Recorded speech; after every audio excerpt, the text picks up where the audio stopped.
Next.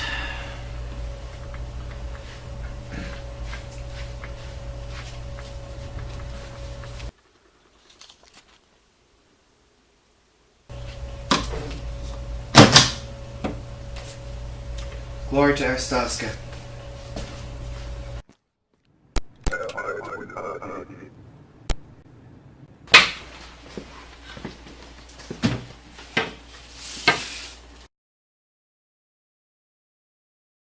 Your name is Allison Cuttlebunny? It's been changed. Whatever. Cause no trouble.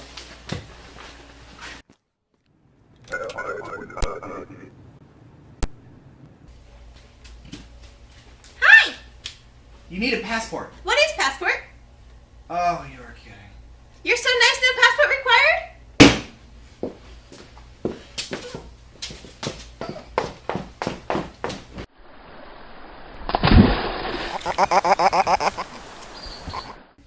Released in 2013 for PCs by Lucas Pope, Papers, Please is best described as a paperwork simulator.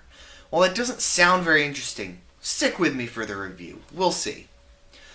The developer himself originally worked for Naughty Dog, and then decided to branch off and now specializes in games that will leave you miserable and depressed, but engaged.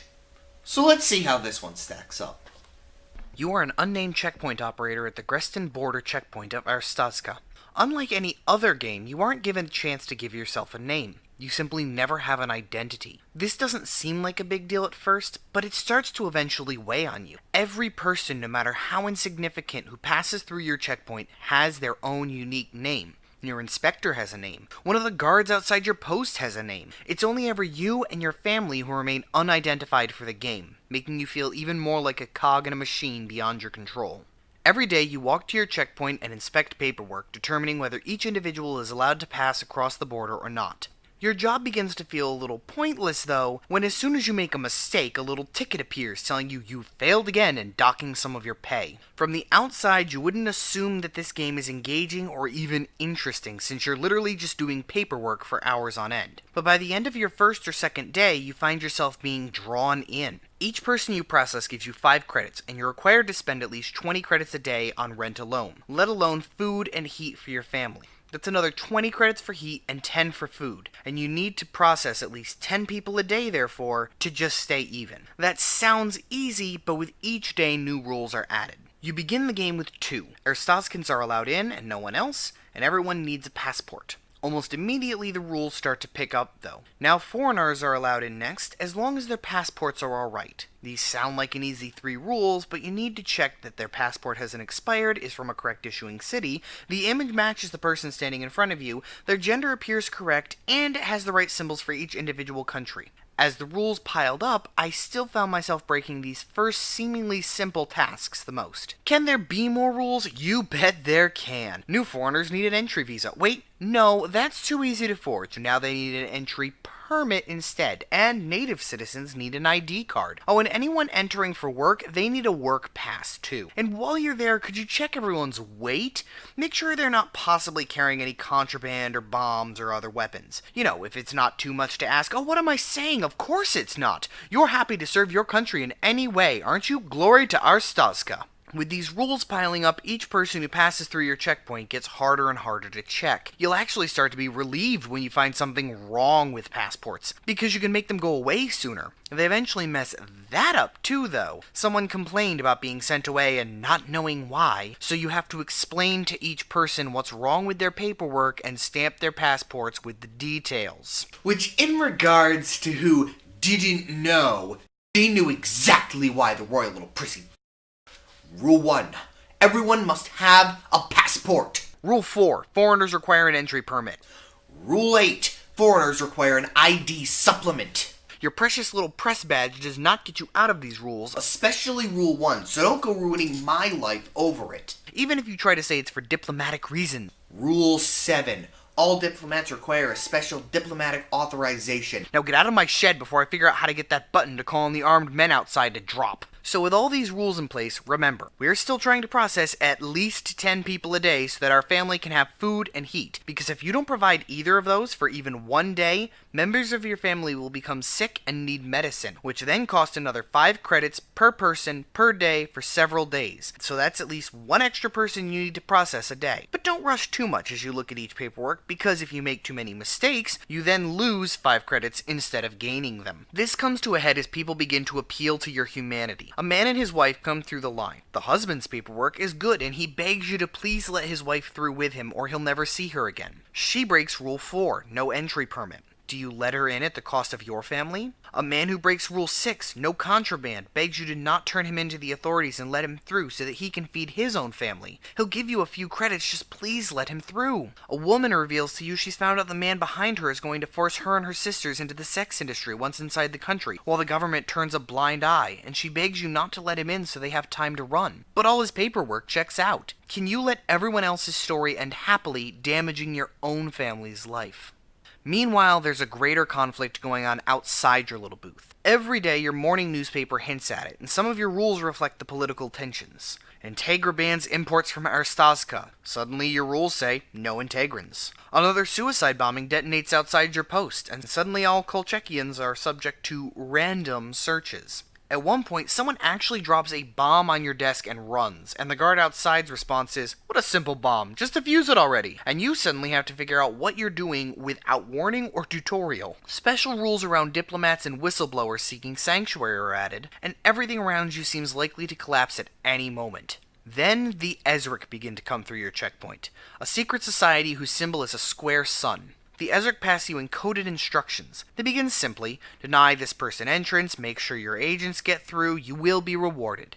And rewarded you are. 1,000 credits. You will never need money again now. That is until your jealous neighbors report that you're actually surviving comfortably now and turn you into the government.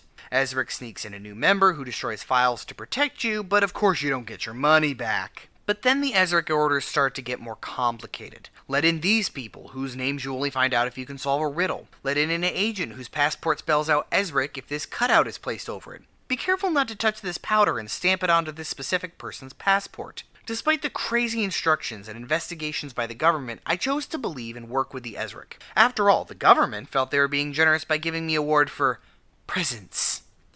Presents?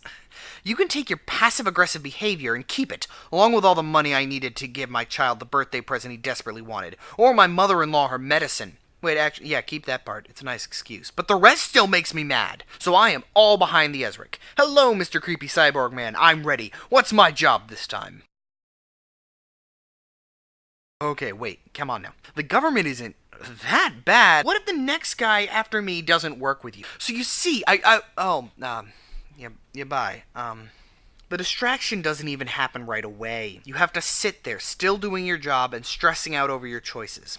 Will you ignore the Ezrik's instructions? What'll happen if you do? You've only been getting by because of the small rewards from the Ezrik and some bribes from the smuggler monkey. Before you can come to a firm decision, the alarm goes off, someone jumps the wall, and the locks for your guns spring out. The Ezrik are why my family are alive. They've promised to care for my family when I'm captured. They saved me from the government once already. I owed them everything, so I shot the assassin. As expected, I'm dragged off to jail and sentenced to death. Glory to Otterssoul. A note from the Ezrik is slipped under my door.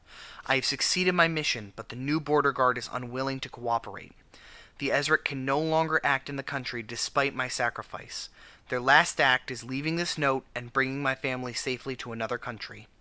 And with the knowledge you have failed, you die. In conclusion, this game is really hard to review. I describe it, and nobody would ever want to pick it up. So instead I describe what it feels like to play it, and even less people would want to pick it up. You're just doing paperwork all day. You can never achieve your goal. You can never be the most that you want to be. It's miserable. So, obviously enough, I don't recommend this game, right? Actually, I wholeheartedly recommend Papers, Please to everyone. It will engage you in a way that you don't normally become engaged, in a way that you don't normally get drawn into a story. Do we not read Bridge to Terabithia because its ending is depressing? No, of course not. Do we not love the comic arc Death of Superman just because it hurts seeing our hero die? No. Sometimes it's great to be engaged and walk away not feeling stellar about what happened. Especially when it helps us to see things from a different way and perspective than we ever have before. And Papers, Please does that. Yes, every time that I finish the game, I walk away feeling frustrated and a little depressed, honestly. But I always come back to it. I always play it again because this time, I might make it further. This time, I might know more and be able to solve more of those problems that bothered me last time.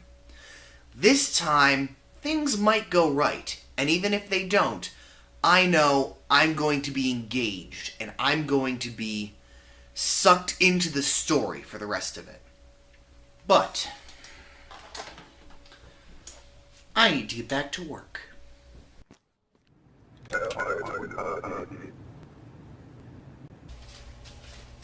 again. Now I have passport